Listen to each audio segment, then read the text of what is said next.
Welcome to the YIVO Institute for Jewish Research. My name is Alex Weiser. I'm the Public Programs Director of YIVO. We are here today with Spencer Sunshine for a talk on neo-Nazi terrorism and countercultural fascism.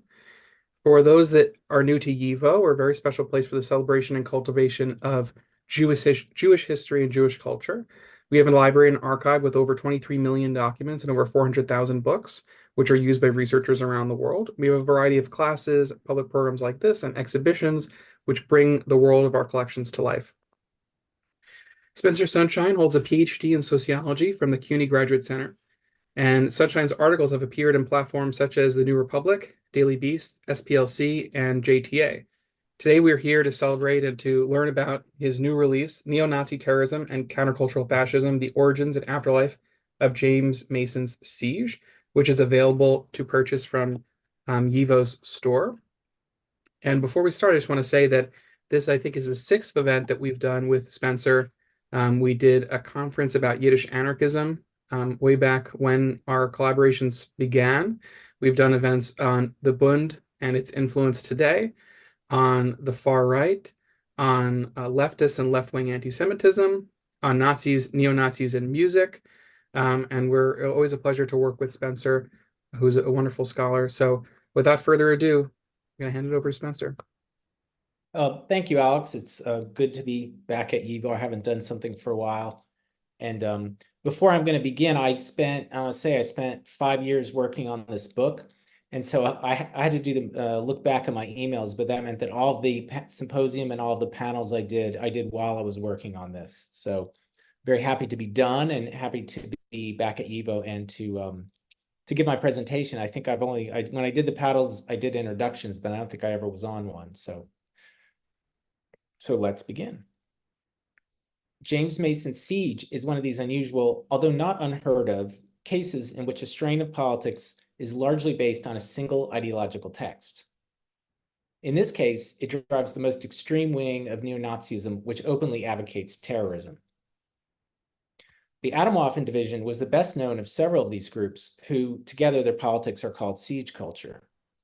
And as one, they followed the doctrine of accelerationism.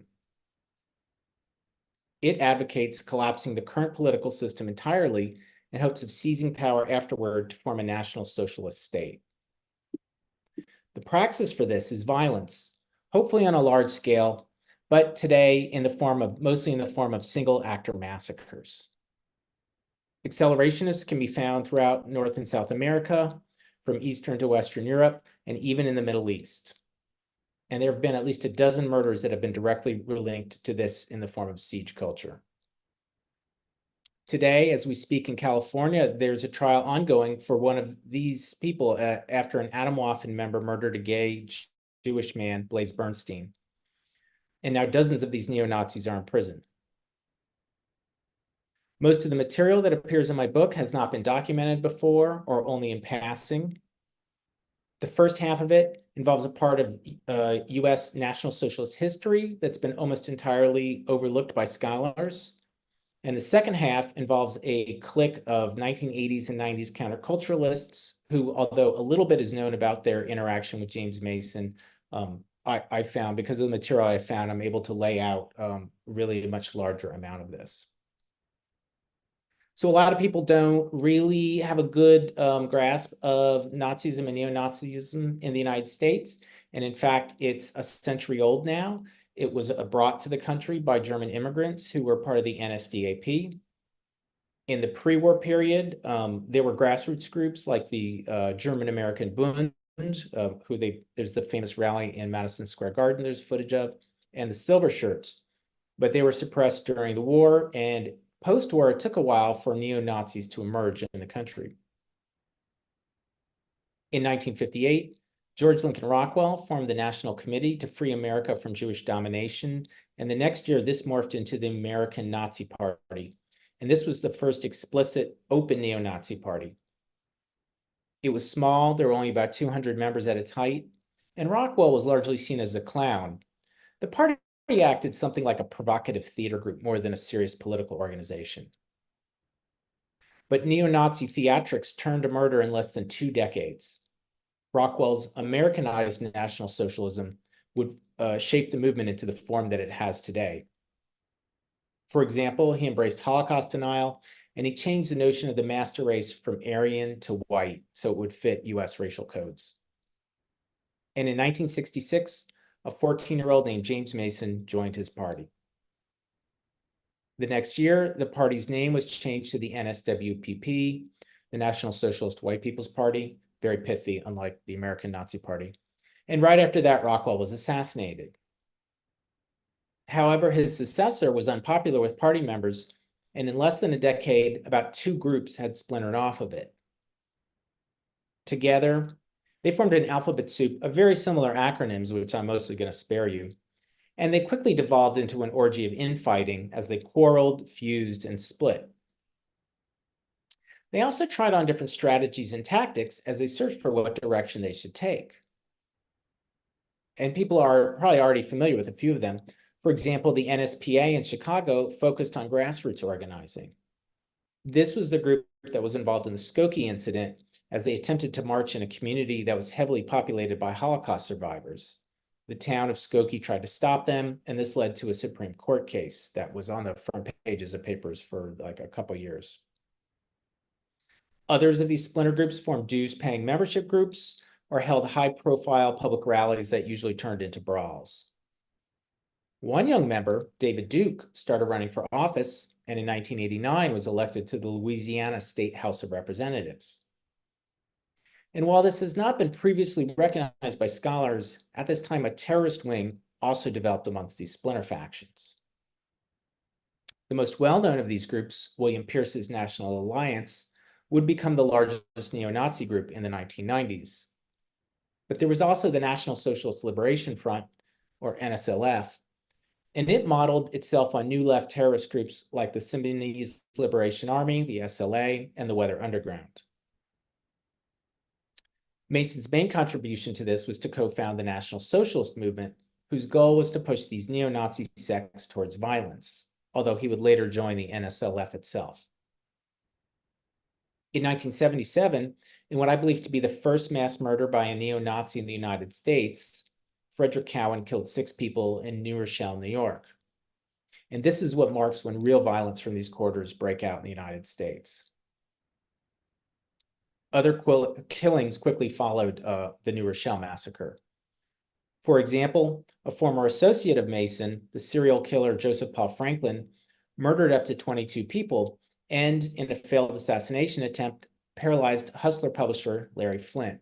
And I always like to mention this happened in the small Georgia town that I grew up in Lawrenceville, about a mile from my house.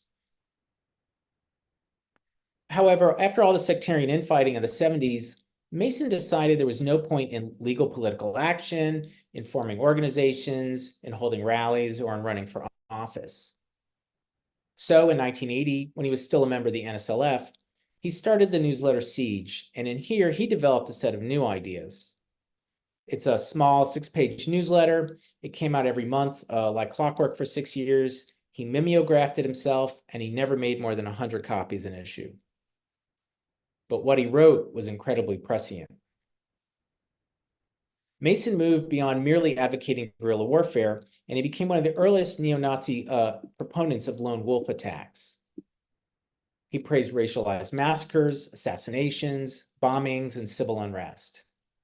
And he counseled that if you're going to commit murder, do it in a highly visible and stylized manner. This idea in particular would become influential later on.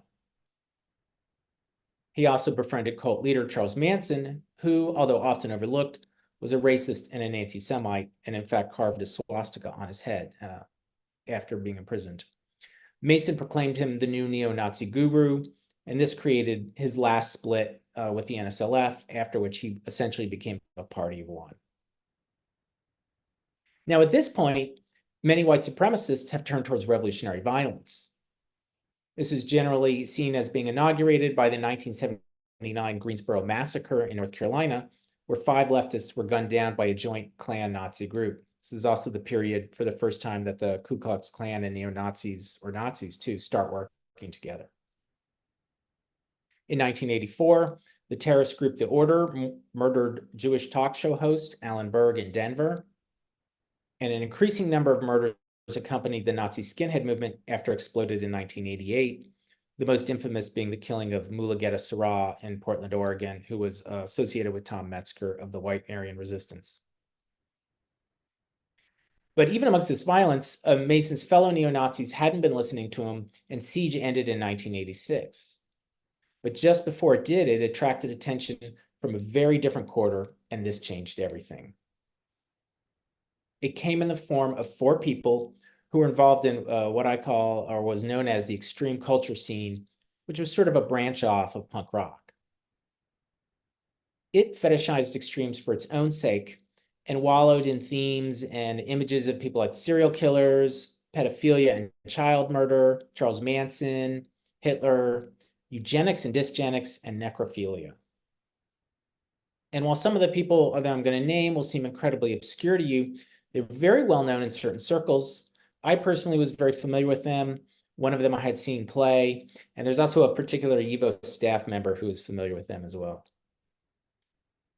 So for decades, one of them, the industrial noise musician Boyd Rice, has been accused of being a neo-Nazi, although a lot of this is based on a 1989 photo of him with Nazi skinhead leader Bob Pike that appeared in a magazine for teenage girls called Sassy. But Rice has always downplayed these connections, and he's been more or less able to still function openly, to play concerts and to have art shows. But what I found in the archives was evidence in the form of his own handwritten letters that for many years he was deeply connected to some of the most violent neo-Nazis, including Mason. And there's a chapter in my book about Rice, and I also made a short video that's available on YouTube about him called Boyd Rice, Neo-Nazi Collaborator. Rice's involvement started in 1986 when he wrote Mason a gushing fan letter and almost immediately suggested that the Siege newsletter be turned into an anthology. Rice also promptly introduced him to publisher Adam Parfrey, who he described as being from Jew York. Parfrey worked at the Strand bookstore, which is about 7 blocks from YIVO. Parfrey was also involved by the neo-Nazi and started publishing him, I think for the first time outside of neo-Nazi circles. This first was in a downtown New York art magazine called Exit, and then Mason appeared in 2 anthologies he published, including his own, anthology he edited in 1977 called, called Apocalypse Culture, that went through several editions and is still available from his press today. That press, Feral House, became so famous in the underground that when Parfrey died a few years ago, he had a sizable obituary in the New York Times. When he had met Mason, Parfrey already had well-established connections to Holocaust deniers, and he would publish their works for years while hiding behind the veneer of extremes for their own sake, or by saying he could not be an anti-Semite or a Nazi because his mother was Jewish. His father was actually, strangely, an actor who was in Dr. Maximus in Planet of the Apes. Rice also introduced Mason to another musician named Michael Moynihan. And joined by the Satanist Nikolas Schreck, the 4 of them worked together in a paper organization called the Abraxas Foundation. They worked with people like Keith Steinle, who had been a staff member at the Institute for Historical Review, which was the first important group to spread Holocaust denial in the United States. And so, together, the 4 of these people sold James Mason to their countercultural audience. This culminated with Michael Moynihan editing the Siege newsletters into an anthology, self-publishing it in 1993, and then using these countercultural music and small press networks to distribute the book, giving it a bigger audience than Mason would have otherwise been able to have access to. The 4 of them were also tied to Anton LaVey's Church of Satan. Moynihan and Rice were priests. Parfrey was the publisher of LaVey, and Schreck married his daughter, Zena. And around the same time he was working with them, Mason was arrested a few times for taking nude photos of 15 and 16-year-olds. So I'm going to fast forward a bit here. Siege came out in 1993, and a couple of years later, Mason went to jail for threatening his 16-year-old ex-girlfriend with a gun. Soon after this, the white supremacist movement was eclipsed by the militias, especially after the 1995 Oklahoma City bombing, which was inspired by the Turner Diaries, a novel by a former American Nazi Party member, William Pierce, who had been Mason's mentor. In 2003, a new edition of Siege came out, and I wrote an article about this for the Southern Poverty Law Center. We found out that it was came out of two people, including Greg Johnson of Countercurrents, and they had in turn come out of one of these old school racist academic think tanks called the Foundation for Human Understanding. So we saw this link between neo-Nazi terrorism and the really almost mainstream old academic racists. In 2006, the book was put online, but even now, even at that point, amongst neo-Nazis, it was a pretty marginal text. In 2015, all of that changed. A new wave of young militant neo-Nazis rediscovered Mason. They had organized themselves around a webpage and discussion board called Iron March, and a bunch of important groups came out of this, including the Atomwaffen Division. Siege's ideas, which had been so outlandish and out of tune in the 1980s, now match the current situation. Mason was one of the first people to advocate lone wolf actions out of the neo-Nazi milieu.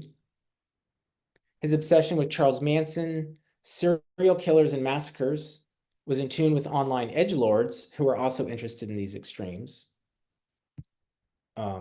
This also secondarily mirrored Mason's connections with cultural movements. And so this created a thing where a explicitly political movement and a extreme but more or less apolitical cultural movement could join forces and then sort of propel each other. The cultural movements could use the political movements to, kind of supercharge themselves, and the political movements could use the cultural movements to give them a new spin, to give them a new set of networks and connections, and to give a new sort of tone to them. In these circles as well, there have been many arrests for child pornography, and Mason had a predilection for this. Mason praised racist murderers in Siege, and today in these online circles, they're beatified as saints. So people like Tarrant in New Zealand, who killed 51 Muslims in an attack, is like one of their main saints, is Breivik, mass murderer in Norway. Mason was involved in Satanism, although he was involved, or the people around him, with the Church of Satan. And now that the Satanist, sort of like a network, the Order of Nine Angles is very influential in these new groups, although it's very controversial. Many of the people around Mason, like Boyd Rice, expressed a brute misogyny. And this mirrors today's manosphere, which includes incels and other groups. And they too have been members of this movement, have committed quite a number of massacres, although often overlooked. Mason thought that political work was hopeless and the whole system had to collapse. And this is today the doctrine that's known as accelerationism. And last, Mason used historically oppressed people, including Jews and gay men, for his own ends. And this is more common than you would think. For example, I ran into a trans man who's in the Atomwaffen Division, although he's now left the movement, and he's now reading this book. I'm very much looking forward to seeing what his thoughts on it are. Since his rediscovery, Mason's actually mentored many of these young neo-Nazis in his apartment in Denver, and there are many pictures of them with him. Sometimes they'll be in all masks, and he'll be in the center in an old school brown shirt uniform with a swastika armband. And for example, there's a photo of him with Samuel Woodward, the same man who's on trial right now for killing Blaise Bernstein. As I mentioned, we can document about a dozen people who are tied directly to Mason's ideas, and there may be many more.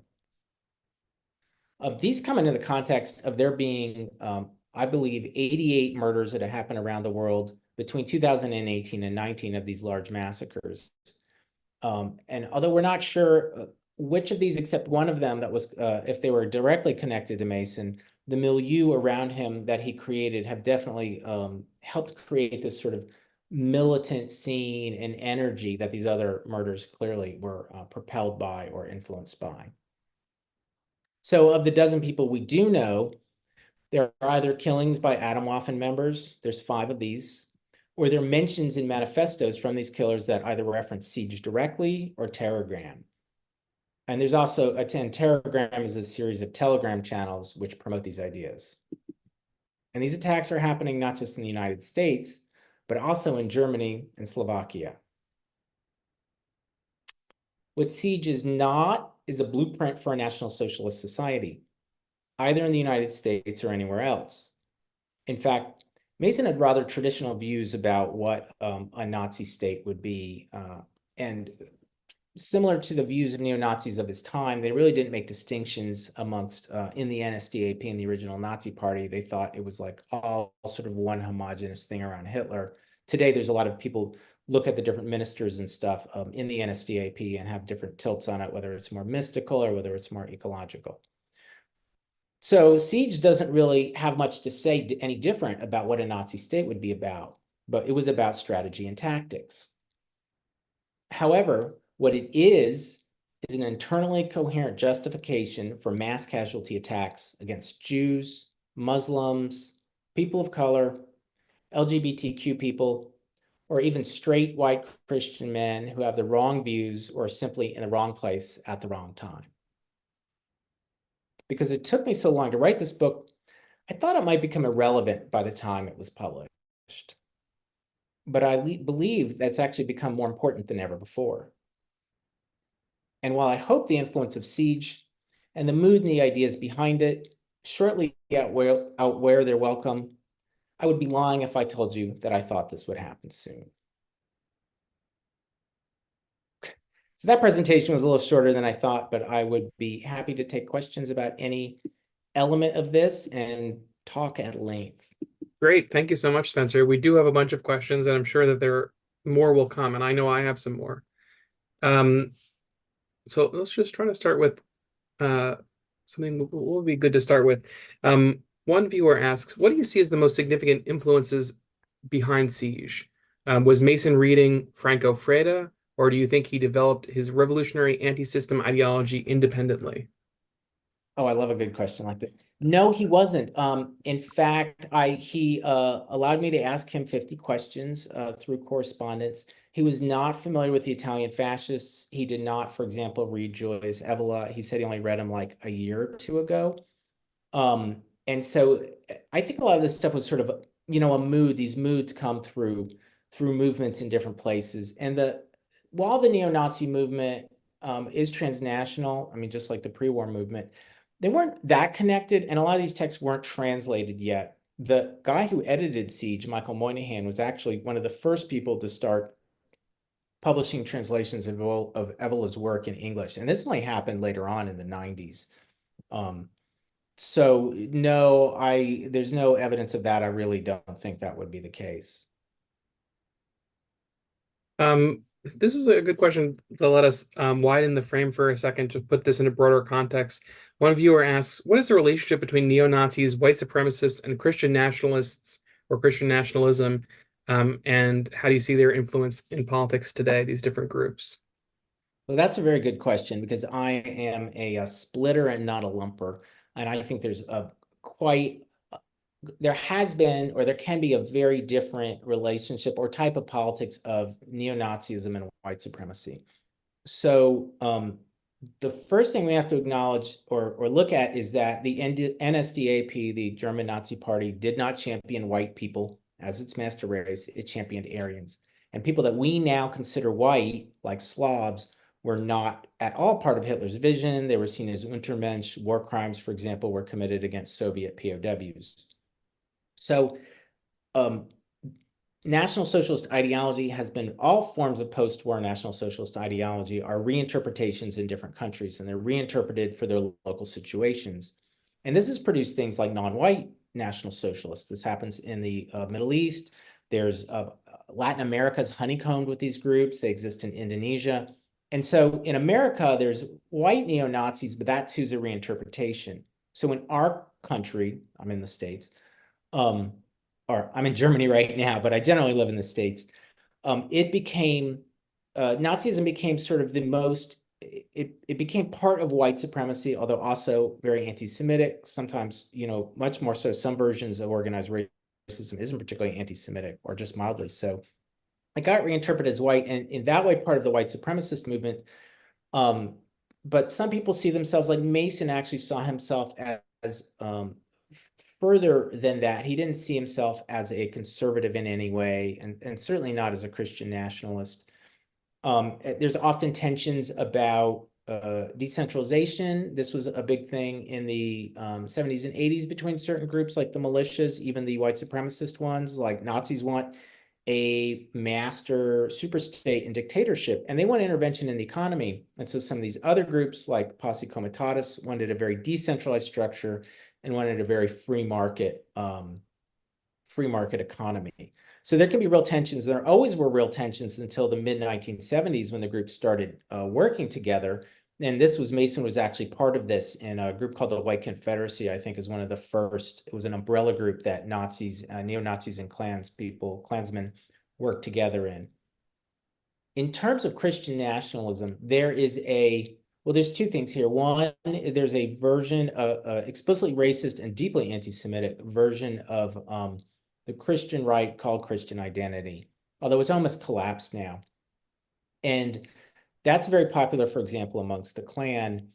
Rockwell, the American Nazi Party leader, did in his reinterpretation of National Socialism make it clear that he wanted that to be part of his movement. And that does unite some of these white supremacist forms. But other Nazis aren't Christians. They're Satanists, as I said. Mason developed his own weird form of Christian, UFO Christian, anti-Semitic Christianity. These groups, if we take them together, even their relationship to a more mainstream Christian nationalism is pretty tenuous. I mean, if like a lot of the Christian right, they have a shot at taking real power, as part of Trump's coalition, and they don't need to be sullied by these small groups. And today, Christian identity is very small. It does exist as the logical conclusion of some ideas that percolate in Christian nationalism. But generally, if people go to Christian identity, they kind of leave that bigger milieu, and they know they're self-marginalizing themselves. So it's a bit of a complicated relationship, but that's how I see how the ecosystem works.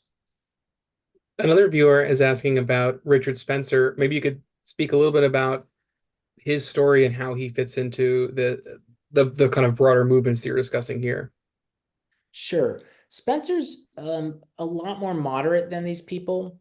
We actually, for the SPLC article, my co-author, Hannah Gaze, actually contacted him and asked if he had read Siege. And apparently the publisher of the second edition had met with him, because this guy, they both lived in Montana, and gave him a copy. And Spencer said he thought it was gross and he threw it in a dumpster. It's now worth a lot of money. So it's a lot of money sitting in a landfill somewhere.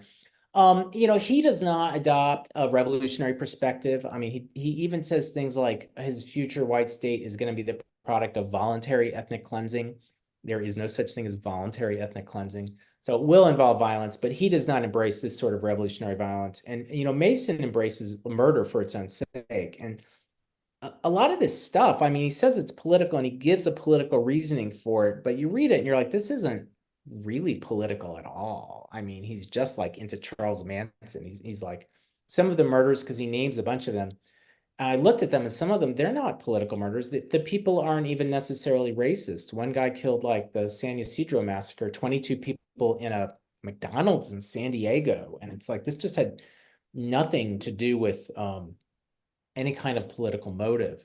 So, and one of the ways that Siege became very important is it says that there was no reason to do public political activities, especially including rallies. And so at Charlottesville, which was actually attended by David Duke and the NSM, which was the group that Mason had co-founded, but later actually became the opposite of what he wanted. It was what he called uniform and demonstrate, groups that would go at public rallies in Nazi uniforms and wave flags.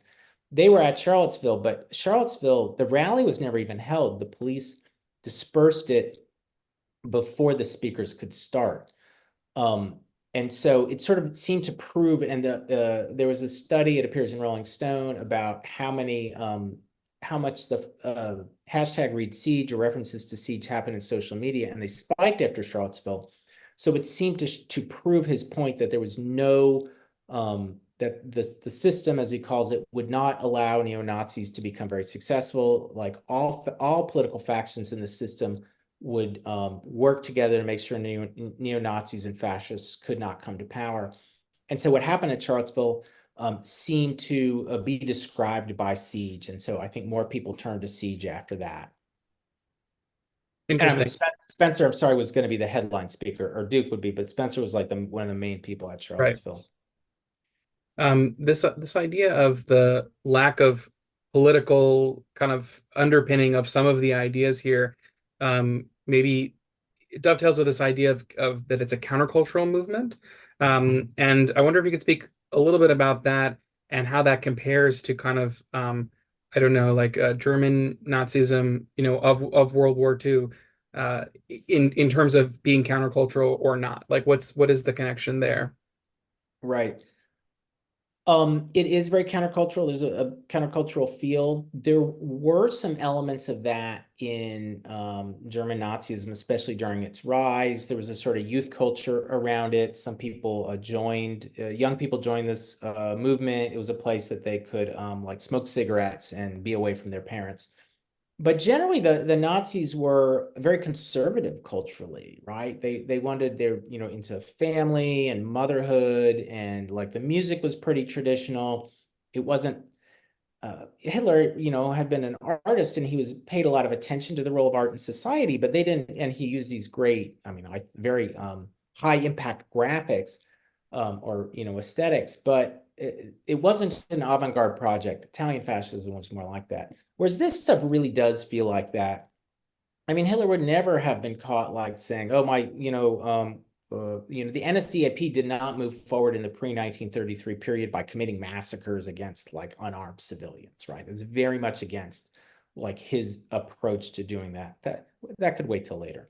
And so this stuff really does, I think, with the collapse of the older music-based, mostly pre-digital subcultures and countercultures like punk rock and the skinhead scene, even the Nazi part of the skinhead scene, a lot of this stuff has migrated, this same feeling, this young oppositional feeling has migrated to certain parts of the internet. And this has been definitely what's taken up. This is this combination between these cultural movements and the political movement. So this is like 4chan and more extreme stuff on Telegram channels is being used and is a sort of base that this very extreme neo-Nazi aspiring terrorist strain of politics lives closely with. Another viewer is asking about Satanism, which you mentioned briefly, but maybe you could speak a little bit more about how Satanism and the occult, Mhm. connect with fascism and with alternative music culture. That's what this particular viewer is asking about. Sure. Um, the in the original Nazis came out of a kind of milieu that was highly mystical. If you look at the early, especially the racial texts that they have, they're really sort of mystically based. I don't know. There's a lot of Aryan theories. A lot of it it's not grounded in modern science at all. And there's this sort of the folkish politics of early Germany. There's a kind of irony that once Hitler, if actually in Mein Kampf, he talks about these folkish groups a lot because the party actually came out of this, and then he tried to absorb them all, and then he banned the ones he couldn't. And it's my understanding that Satanism, or to whatever extent there really weren't Satanists like there were in the post-war period, that these kinds of religious groups were banned by the Nazis. So there was a sense of killing killing the competition, right? The way that Stalin has killed Trotskyists or something. In the post-war period, there is a lot of mysticism amongst, well, let's say in America, amongst fascists and National Socialists. The first real neo-Nazi group founded in the US, but they didn't call themselves neo-Nazis and they didn't wear uniforms. And so there's a very different importance of this was Medoles. He was in New York City-based Medoles, a National Renaissance Party. He was interested in all kinds of mystical fascism. He was interested in Satanism. He knew Anton LaVey and gave him a card for his party. Anton LaVey founded the Church of Satan in 1966, and they are the explosion point for modern Satanism. Again, it's almost a singular thing, although LaVey's ideas do not undergird the ideas of all kinds of the modern Satanist movement. Satanism's always been very contentious in the modern and amongst neo-Nazis. I mean, to say most Satanists are not neo-Nazis. There are anti-fascist Satanists now. LaVey himself was not a Nazi, but there was an explicit discussion inside of the church in the 80s and 90s, and LaVey and the others in the hierarchy explicitly said, we welcome neo-Nazis into the church. Satanism is very contentious amongst neo-Nazis. Many of them, as I mentioned, are Christian identity. Quite a number of them are pagan. So there's a lot of sort of heathen, in particular, mysticism. This is a version of Northern European paganism. And there's a lot of those people. Michael Moynihan, Siege's original editor and publisher, became, as he moved out of this sort of Charles Manson, National Socialist, James Mason thought, became a ethno-separatist heathen. So there's a lot of that. But Satanists are a third rail. Their presence has, for example, it almost broke up the National Socialist movement, the party that Mason co-founded, but became something else.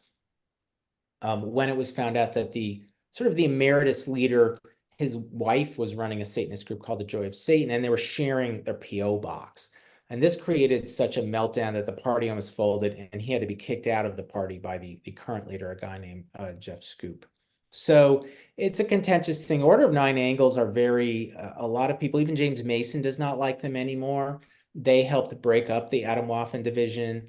They are happy to endorse murder. They're, again, very strange. The founders, David Myatt, or the alleged founder, is a neo-Nazi, and everybody in O9A, the Order of Nine Angles, doesn't have to be a neo-Nazi, but many of them are, and so the milieu, especially this milieu I've described, is heavily intertwined with them. There's another question about Satanism. I'll just read the question. You often mention neo-Nazis and their connection to Satanism, but did you ever come across any intersections between the white power movement and the Satanic Panic of the 1980s during your research? For example, John Todd, an associate of Christian evangelist Jack Chick, influenced some of the conspiratorial writings regarding the Illuminati and witchcraft produced by the Covenant, the Arm, and the Sword of the Lord. Okay, so wait, one of Jack Chick's people working with him influenced CSA? Is that That's the idea, yes. Okay. I didn't know that. It's very interesting. I can tell you in this story I gave, what was happening with the Abraxas Foundation when they were originally with Mason is there were two movements going on in parallel, and they kind of were the most intellectual version of this. One was the Satanic Panic, which happened in the late 80s, and one was the Nazi skinhead movement, which was a cultural political movement. But these people like Rice and Moynihan, etc., were like too sophisticated for that, or they thought it was too brutish, although they did have connections with it, such as with American Front leader Bob Hike. And so they were a kind of fusion of the two almost. They used the Satanic Panic to help publicize both themselves and Mason. There was a well-known, he's still around, televangelist who was one of the main people who pumped the Satanic Panic, named Bob Larson. He had a show called Talkback. And these guys would go on the show. There was two shows that Mason was on. One was in 1991, and these videos circulate online. They may actually be on YouTube. One was in 1991, and it was Moynihan and Rice in the studio with him, and James Mason called in. And then one of them was in 93. Rice was on the show many times representing the Church of Satan. They had this sort of thing. They used each other. There was a lot of you use me, I use you. In 93, Mason had his own like full appearance on the show that was billed as neo-Nazi Satanism, although Mason wasn't a Satanist himself. And they made a video of it that they sold, that Larson sold, but also these guys bought copies in bulk and they sold it themselves. So yeah, there was Satanic Panic has its fingerprints in this. Some Nazi skinheads became Satanists, but I think also any large movement going on at the same time, there'll be some level of cross-pollination. So but you know, at the same time, the Church of Satan is saying, yes, Nazis are allowed in. So there is some level of intersection between the two. I did not know about the CSA thing. That's really interesting. On the religious angle, but going to the Christian side, one viewer asks, does neo-Nazi hatred of Jews have anything to do with religious rejection of Jewish beliefs or Jews as Christ killers? And I wonder more broadly if you could just speak to a little bit more to the role of anti-Semitism in this ideology. Well, original Nazi anti-Semitism follows a primarily racialized idea about Jews, but it absorbs all kinds of earlier religion. So generally in anti-Semitism, it's periodized that there's religious anti-Semitism in Europe that runs through basically the Crusades, starting right before the Crusades, into the Enlightenment and the emergence of liberalism and the democratic countries with the French Revolution. At that point, it turns to a secular anti-Semitism. And we see this, like, suddenly Jews move from being Christ killers and, various anti-Christian elements into being in charge of abstract things, like they're running finance capital then, and they're like running the media and such. So, but that doesn't mean that the older religious ideas don't coexist with the later ones. So certainly if you look at Nazi, white supremacist, anti-Semites now, you'll find all these ideas mixed together. And I mean, amongst Christian identity people, you'll absolutely find these sorts of ideas. Some of the older ideas about the blood libel, for example, has been argued this is already an anti-Semitic conspiracy theory, like there's a shadowy Jewish thing and they're sort of conspiring in the dark to hurt Christians. And this is really the secularized versions, there's less of a break than people say. So yeah, these ideas still float around. They're not the primary thing that motivate white supremacist anti-Semitism. That's motivated by an idea called ZOG, usually the Zionist occupied government. And it's that Jews secretly, although you can sort of publicly see flashes of it, control our society, control the media and the banks and the government, and they manipulate it for their own good. There is a fair amount of anti-Semitism percolating through these four cultural guys. Mason, of course, is a Holocaust denier. He almost just assumes the Jewish conspiracy. He doesn't talk about it a lot. It's kind of funny. But these other guys, they were working with Holocaust deniers. They claim they weren't anti-Semites, but if you look at their statement, there are internal letters to Mason. There's tons of anti-Semitism in it. And so they were involved in this sort of stuff, even though later they've disavowed that they ever did this.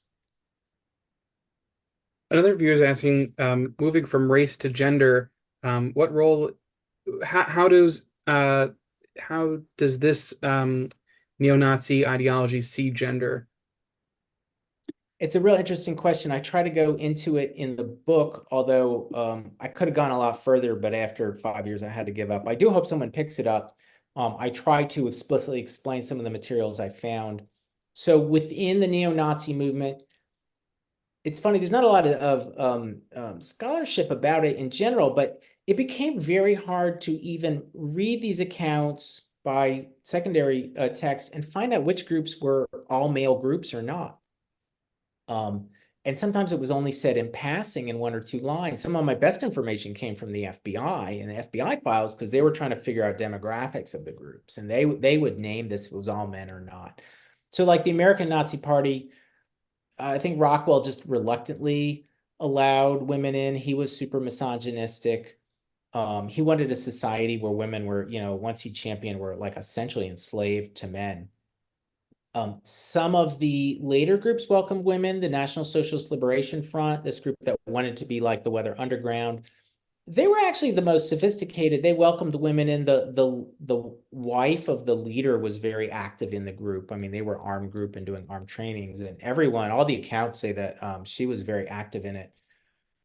They welcome groups in it. They even said we welcome women in combat roles, but they found out pretty quickly that most women didn't want that role. So then, and I thought I haven't seen this elsewhere. It may seem obvious once you say it. They're like, women are totally welcome, and they can either have a more traditional women's role in the background, or they can be, up front with guns and everything. And it's totally your choice. And Mason recognized this. He talks about it a lot in his letters. Again, at this time, they're trying to figure out the best strategy. And I mean, he says like, there aren't a lot of women in the movement because the guys are they're kind of losers. Like a lot of them are losers, and women want, like, in his view, a strong male figure who's earning the money and can support his family. But he's also like, women aren't going to want to dress up in uniforms and march around. Like, that's just something that appeals to dudes. And so we have to do things in a different way. Now he was in a group later on called the NSWPP in the late 70s. People may know them. There's a documentary about the group that's on YouTube called The California Reich, made in like 75. It's really excellent. It's short if you want to see what 70s US neo-Nazism is about. And there was an article recently in, I think it was in J, the Jewish News in Northern California. This group was famous for having established a Nazi bookstore in the Sunset neighborhood of San Francisco, across from a synagogue that a bunch of survivors lived in. And so people protested for a while, and they eventually burned their headquarters down. So, but this guy, you can even see, he really was interested in recruiting women. And you can see in this documentary and in the covers of their magazines and stuff, they fairly prominently had women in the group and visible in it.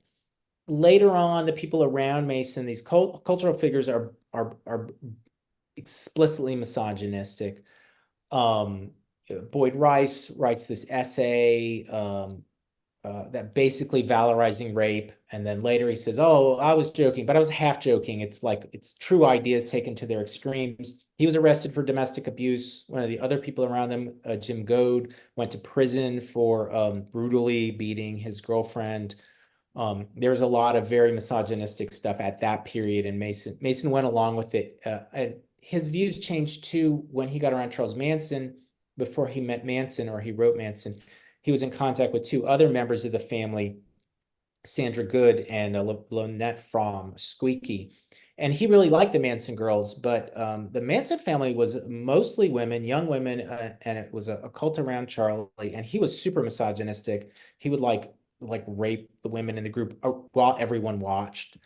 And so Mason liked this idea. Of course, he likes women to be subordinate. He liked young girls. He really had a thing in his 40s for 15 and 16-year-old girls, and probably much younger. In his letters, it's very clear he's interested in it was like 6-year-old girls and in questions of father-daughter incest.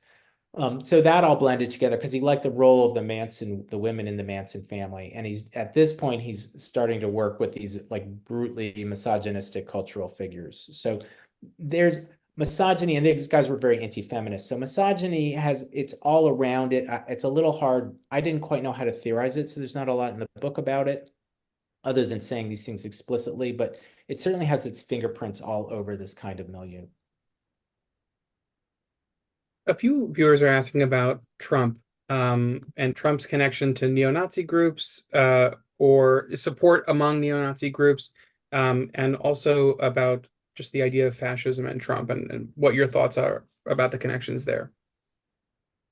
Ooh, hot button issue. Every time you ask if Trump's a fascist or a Nazi, like on Twitter, there's like a hundred post thread. I can tell you in 2016, there was almost united support behind Trump by white supremacists and neo-Nazis. There was a God hail, I think of one of them famous ones, like God hail Emperor Trump. They, however, during his term, sort of realized that he wasn't one of them. I mean, they thought he was one of them. And at one point, he tweets out while he's running a picture of Pepe the Frog, the symbol of the alt-right. And they're like, oh, he's one of us.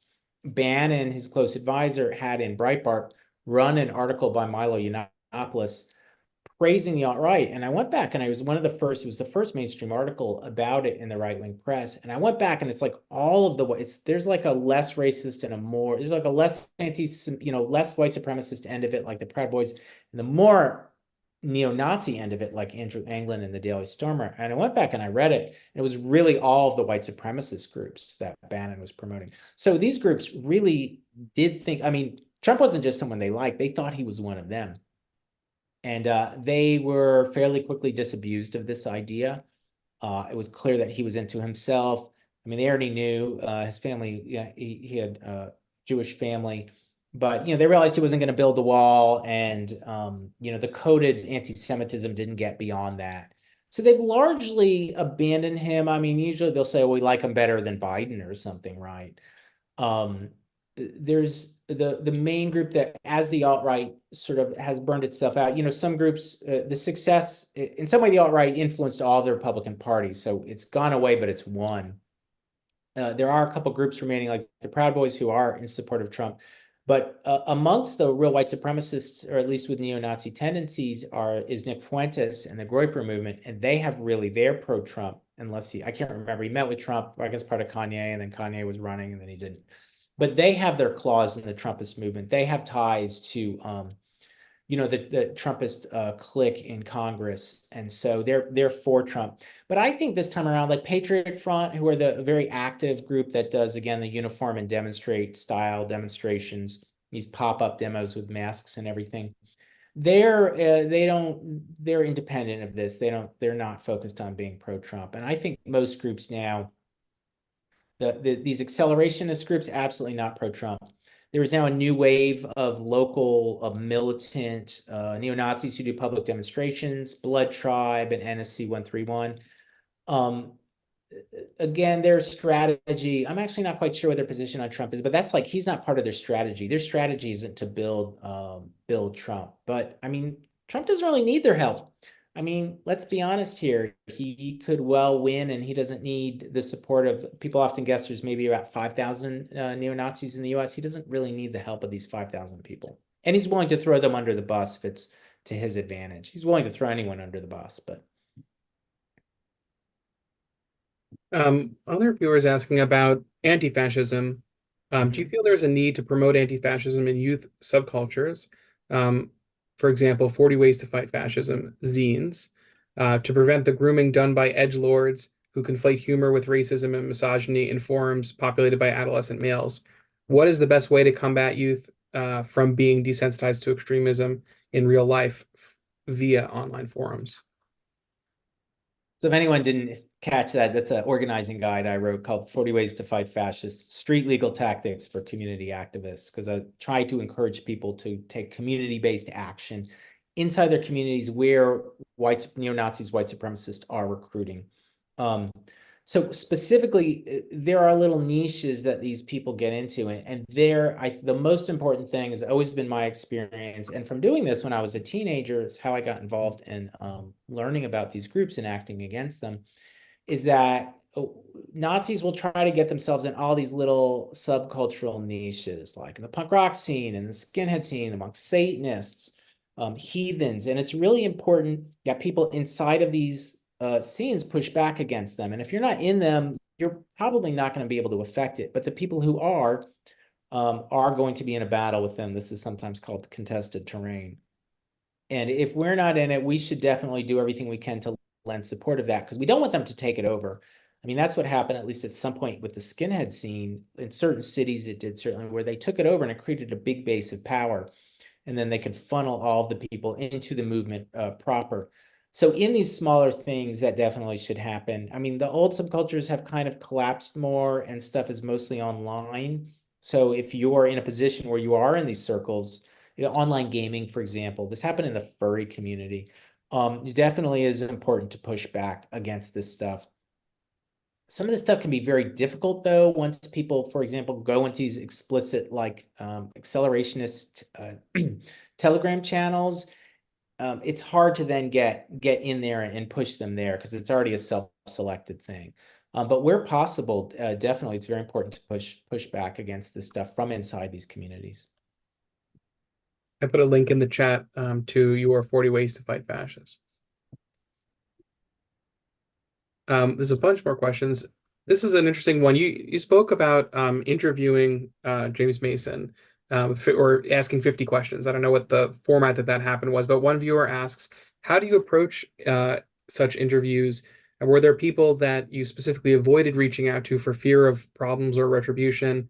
Did you try to speak to any of the victims involved? And have you heard from any of the main subjects in the books, the main subjects of the book post-publication? And perhaps you could speak to more broadly people that you've written about. That's an interesting question. I am not much of an in-person interviewer. In the past, I very rarely reached out to the subjects of my analysis. This time I did at the end of the book, and now I wish I had done it earlier. I knew that Mason liked publicity, and I saw like thousands of his letters, and I knew like that he was a very proper guy, and if you addressed him very nicely, he would, like, I knew he was going to reply to me. I also sent him, he was very proud of his lineage, a list of all the publications he had made since the early 70s, which I know he didn't have. So I think he liked that. So yeah, I did it by mail, and I sent him 2 letters with, I wrote him first with 25 questions, and he answered them all very thoroughly. I Yeah, I haven't heard from him. The book came out May 7th. I haven't heard from him. I interviewed the guy who heads what originally was the American Nazi Party. It's now called the New Order, Martin Kerr. Kerr had actually written one of the best things about US National Socialism. He wrote an 8-part series about it. That and another, a dissertation or a master's thesis written by an Australian fascist are really the two best syncretic, holistic things about National Socialism in America. It's kind of weird. And they're pretty actually fair-minded. I interviewed this guy. He didn't at first didn't reply to me, and then we exchanged a bunch of emails. It's funny, the old 70s Nazis mostly talked to me. One 80s Holocaust denier said he knew who I was and he wasn't going to talk to me. Um, I did not hear back from any of the main people. I wrote the Church of Satan. I wrote Nikolas Schreck. I sent letters to addresses I had from Michael Moynihan, which were registered things that people signed for, and I never heard back. I tried to contact Boyd Rice. None of these people would talk to me. That was no loss. I think most of them are liars, and this is a problem with Rice. These people will use this it's not a legal requirement, but reporters reach out and like, what's your side of the story? And they use this. So somebody says an absolutely true thing and they lie, and then it's a he said, she said situation. So this is a real thing. Why would you? I wasn't real thrilled to reach out to liars because I knew they were just going to lie. And I had like the evidence in black and white. I wrote one guy who was in jail. I found a news article with his name, and there was a guy was arrested for pedophilia and was doing 25 years. And if you're in prison in the US, the addresses are public. You can look them up on the BOP website. And I wrote him, and it was amazing. He had a photographic memory, and prisoners are often bored and they want to talk to somebody. And so we exchanged a whole bunch of letters. It was very interesting. He had such a good memory. It was shocking. So this stuff happened like 45 years ago. He was fascinating because he was strongly anti-Zionist. Neo-Nazis always have some interest in anti-Zionism, their own brand of conspiratorial anti-Zionism. But he was originally a leftist, and he had gone to Lebanon with a lefty group and was horrified by what he saw. And so when he took over his group, it had a strong anti-Zionist, a central anti-Zionist element. It was sort of the only time I saw that, although William Pierce, who's in the National Alliance, also was like this. There's actually a prominent Palestine solidarity activist in the US today who had been in William Pierce's group at one point. So yeah, there were interesting people. The most fascinating thing to me is that Boyd Rice had been in the punk rock and larger countercultural scene in the 70s and 80s in the Bay Area, and was not seen as a neo-Nazi until, well, later on he had these, it became more apparent that he was connected to these people, and he finally was left under pressure. But there was clearly a debate amongst his friends. He knew lots of people. He's very charismatic, apparently. He is very much a collaborator. There are many collaborations with other musicians. And apparently there was a very bitter and contentious argument about him. Not a single person who knew him in that period of time would grant me an interview. And I found that very, very interesting. And in fact, Jello Biafra of the Dead Kennedys, who did know him, not just refused to give me an interview. He did this very politely, but asked to have his name taken out of the book, which did not do. I had already written it, so I didn't have a feeling about whether that was appropriate or not. But so there was a lot of bad blood. I cannot tell you what went down there. I think some people are deeply hurt by him when they found out, like a lot of people of color and queer people, like he was working with people who were, and I mean, the people he was hanging out with were committing murder or advocating murder, Tom Metzger and Hike and others. So they're hanging out with this guy they think is his friend while he's working out with people who are having their followers murder people just like them. I think some people were embarrassed because they defended him for too long and then realized they were wrong.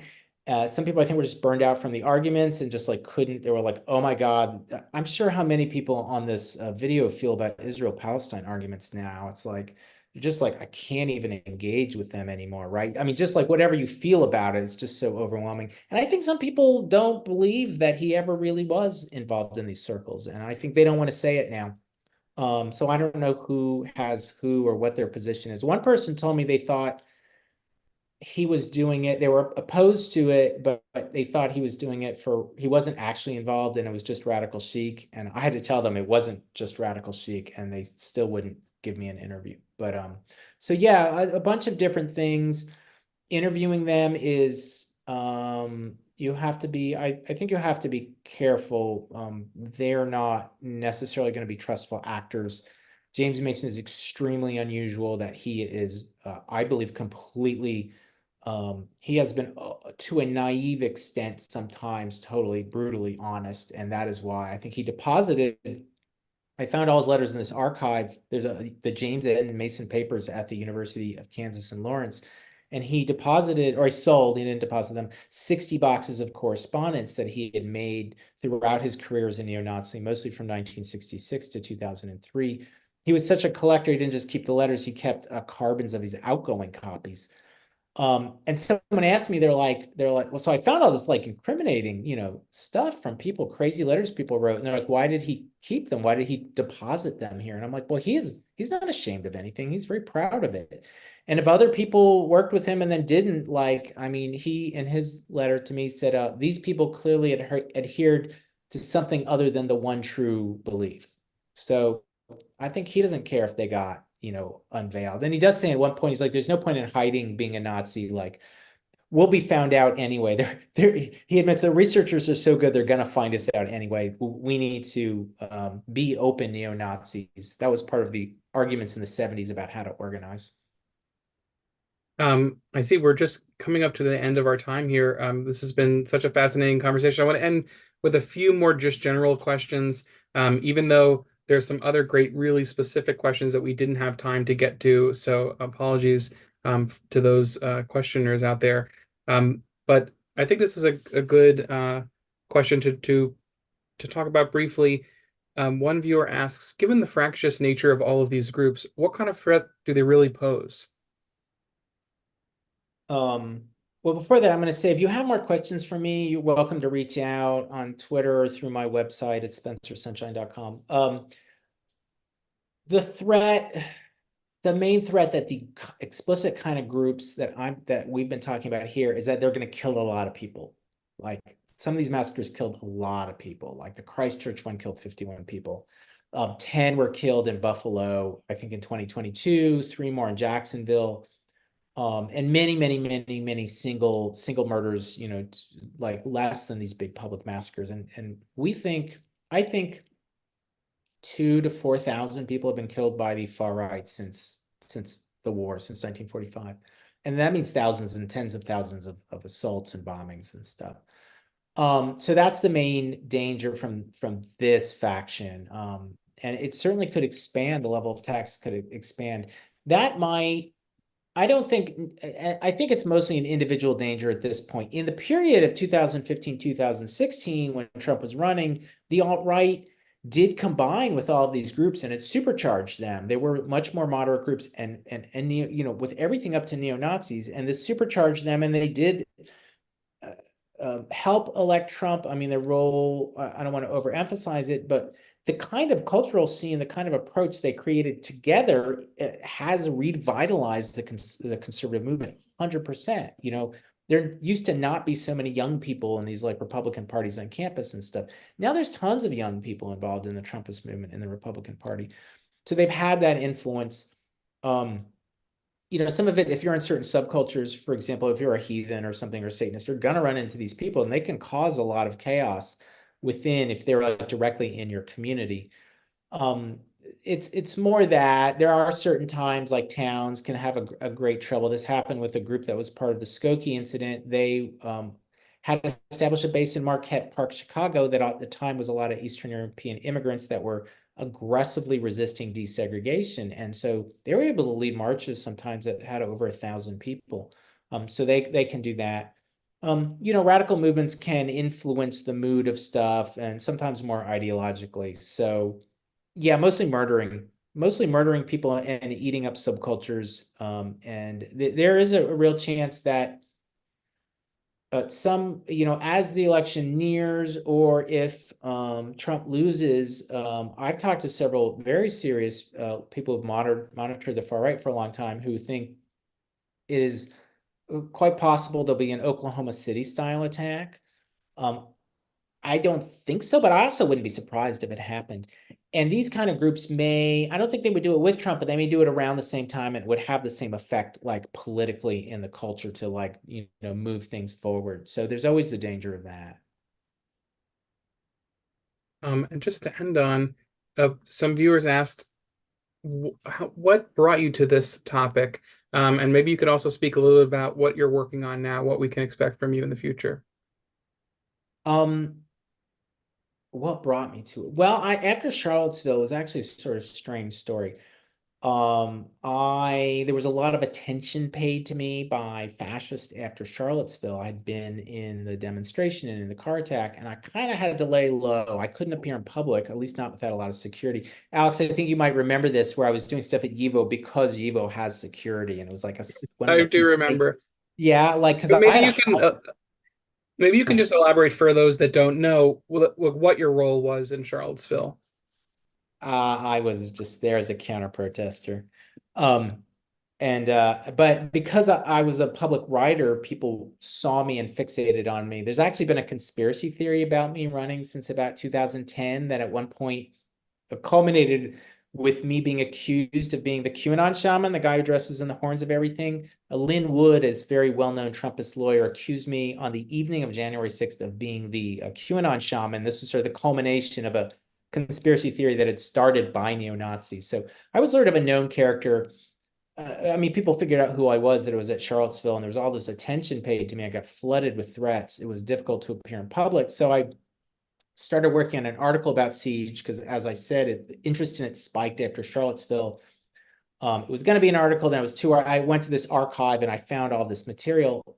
Some of it was very interesting because I knew about American National Socialism in the 60s and 70s, and I knew all this stuff was like a whole untold story of it. And a lot of the material that did appear, even in scholarly accounts, was wrong. So I had to be very careful because I had to show that, like the Southern Poverty Law Center and the Anti-Defamation League, like, were wrong in the stuff they were reporting. No shade on them. They were taking their information from neo-Nazis, but these groups were lying to pump for their own reasons. So I was interested by that. I found out there was this like terrorist wing. I found out really what happened with the breakup of the American Nazi Party set the stage for what goes on today. So that was a more traditional scholarly thing. And there was some interesting things that connected with my life. Like I said, the Nazi serial killer shot Flint in my hometown, which is this little town. One of the guys who was Mason's friend was an organizer. He started his career by forming a racist student group in Vineland, New Jersey, in the public schools. And one of my aunts was a public school teacher in Vineland. So I was like, oh, she literally could have been his teacher, I was just familiar with that moment. I mean, I was a kid in the 70s, little kid, but I knew what those guys were up to. I remember seeing that and being around those people. The other part, I had been really around this extreme culture scene. I had seen Boyd Rice play. I have multiple mutual friends with, I mean, Parfrey's passed away. I have multiple mutual friends with Adam Parfrey or people who know him. There had always been this debate about if Rice in particular, but to some extent Parfrey, had been neo-Nazis or what their involvement with is. They always denied it. The debate went on and on and on for decades.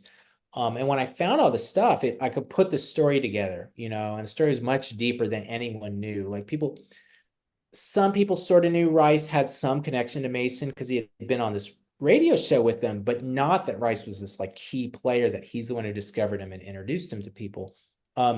So it was really like I wanted to settle these arguments partly I was just interested because I come out of this countercultural scene. And so it was a way to tie, it's really two books. Honestly, I hate to be like, oh, it's two books, but it's totally almost two separate books. So it was like a lot of the work. I was interested in the second part in particular, and because I had crossed paths with these people. Some of them actually I ended up in online arguments with. One of the guys in the American Front and Parfrey, they had seen articles of mine, and I had like access to their secret groups, and they were having discussions about me and condemning me and stuff. So like at some point our paths, had intersected, at least digitally. So it was my background, and I wanted to, we wanted to hold people accountable, especially who were involved in the counterculture scene, because there were Nazis, and we want people to know if they do this, like they are going to be held accountable to these things, and they cannot do this and then try to sneak out and have nothing happen. I mean, the stuff is so close that I was one of the figures, it was one of the minor figures in the book, was while I was finishing the book, was living in a house with a friend of mine. And he was this guy who tried to sneak out. He had been involved and then he kind of dropped off the radar. And then I knew like he was hanging around sort of left-wing scenes again. He was like, oh, I was just a little bit involved, or I wasn't this or that. And, I knew he was far more involved than he said he is. Like, we have to sit down and confront him. He was minimizing it. Everyone minimized the role they played almost with one exception. Everyone who did talk minimized the things they said and did.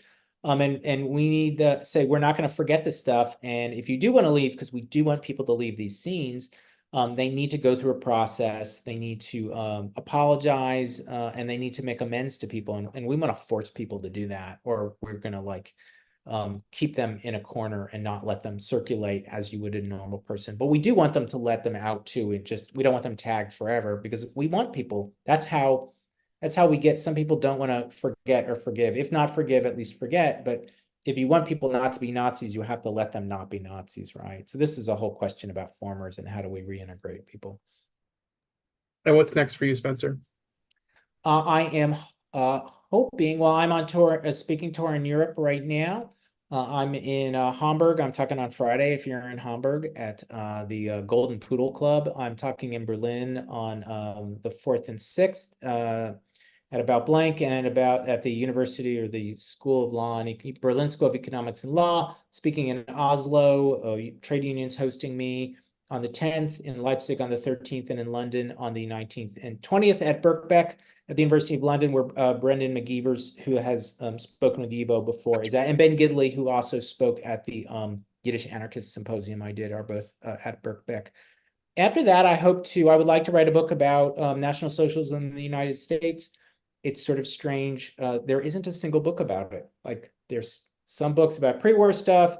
There's some post-war stuff. A lot of that stuff gets lumped under white supremacy without making a division. Even a lot of important individuals, there's no single standalone book about them. Like, there's no book about Nazism in the 70s or in the 70s. There's two about Rockwell, but no one in the 70s. So I would like to write an overview about this stuff. I think it would be very helpful for people to conceptualize what's going on and to understand the difference between National Socialists and other white supremacists. So if you're a book agent or work at a press and give me a good advance, you should contact me. Well, thank you so much, Spencer. We're really grateful for you sharing your work with us today, and we look forward to following what comes next. Once again, the book is Neo-Nazi Terrorism and Countercultural Fascism, The Origins and Afterlife of James Mason's Siege, and it is available on YIVO's shop. Thank you so much, Spencer. Thank you, Alex, and everyone at YIVO. Excellent. So for those out there that are still with us, thank you for staying a bit over time here. But we've had a great crowd, and we've got a lot of wonderful events coming up at YIVO. I'm just going to put into the chat our program calendar, or perhaps one of my colleagues will do that. We have our Yiddish Civilization lecture series coming up, with lectures in Yiddish and also in English about Yiddish culture. And I see lots of wonderful thank yous coming in from the audience to Spencer. Thank you. And also, just really quick before we close up, someone asks if any of the talks that you mentioned that you're going to be doing in your tour are themselves live streamed or going to be recorded. The one I did yesterday was recorded, will be broadcast on FSK radio in Hamburg. Sometimes people do it anyway. They're not planned to be recorded. There are different versions of this one, though. I think if you saw this one, you don't necessarily need to see the others. But yeah, that's a good question. Usually people do anyway, and they pop up. Or like the one yesterday, they recorded it and then asked me if they could use it, which was nice that they asked, but like they should have asked beforehand. So yeah, I'll also add for those that need more of a Spencer Sunshine fix, I do highly recommend the 5 events that we've done in the past together, which are all on our YouTube channel. They are some of my favorite things. I felt like I had 5 home runs with those. I know especially the first 2 people loved. The Yiddish Anarchism one. The hall was filled. The second hall was filled. There was a third overview hall, right? And the Bundeswehr Oh, one. yes, that was wild. And if you like this, then one of my favorites is the neo-Nazism, Nazism, neo-Nazism, and music. And that was definitely one of my favorites, where we had scholar of the Holocaust who showed, I still like shocked from reading his article that of what Nazi soldiers did while they were executing people in mass, that they would like set up huge loudspeakers and blast music and drink alcohol while they were like murdering people. And its similarities to things that the Nazi skinheads did. We had a Shanna Martinez who herself was a Nazi skinhead. And I said, oh, you're like a hanger on to the guys. And she was like, no, I was there for the violence. And about how her descriptions of how they did things and thought about things matched like brown shirt stuff so closely. So there was also a thing about black metal, and Kristen Dyke, who wrote a great book about white supremacist music. So that was one of my favorites. If you're interested in this, please check that one out. That was very good. And of course, the leftists and left-wing anti-Semitism was way too prescient. And if you're interested in that question, especially before it happened, before October 7th, so there's some distance of what's going on now, I encourage you to check that one out. Right, and that event has gotten a lot of recent attention as well. Yeah. Don't we have like 11,000 watches on it now or something? I'm curious what the latest number is, I but think it's the most popular one online that I did. Yeah, I mean, I guess they were all online. I mean, post-COVID, they were all online. I'm just seeing if I can spot it. Um, yeah, okay, great. I see all my cronies on the chat. Hi, Jack, if you're still there. Hi, Julie. Um,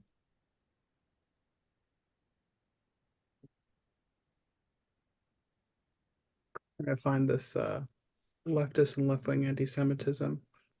I'm curious what we're up to.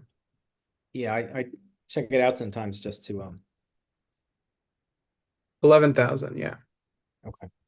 Yeah, one of our most popular live streams. Oh, the live streams it was too. So that It, 11,000 count doesn't include that. well, I think the 11,000 includes live streams. Oh, does it live stream on YouTube? It live streams on YouTube. Oh, right. Yeah. So it doesn't include the people that watch it on Zoom initially. That's Right, right. right. So I Um, also hope to make more videos that people like the Boyd Rice video. If there's more details, it's based on my chapter, but it's called Boyd Rice Neo-Nazi Collaborator. And yeah, that was interesting. I'm like a writer and like archive, what people call Brendan McGeever an archive rat or something. And I definitely mhm. felt like that doing this, but like, and I do a lot of podcasts. There's a bunch of podcasts that just came out with me on it, but I think people really like videos, so I'll probably move a little bit more towards that, give the people what they want, I guess. Okay. Well, keep us posted, Spencer. Okay, will Yeah. do. All right. Well, great to see you. Um, and we'll, Oh, will yeah. I do any talks in the US? Yes, I have hope to be in New York in September and do the neighboring cities. I have talks scheduled in November, one in Portland, Oregon at the Jewish Museum there, and two in Western North Carolina. So, but hope, I'm working on more. The book just came out May 7th, and I was booking this tour, and then when I get back to the States. If you're interested in me speaking, reach out. If you can get me to your town, then I will come and speak. Excellent. All I right, will come to the Spencer. Bay. Thank you again. Okay. All right. Bye-bye.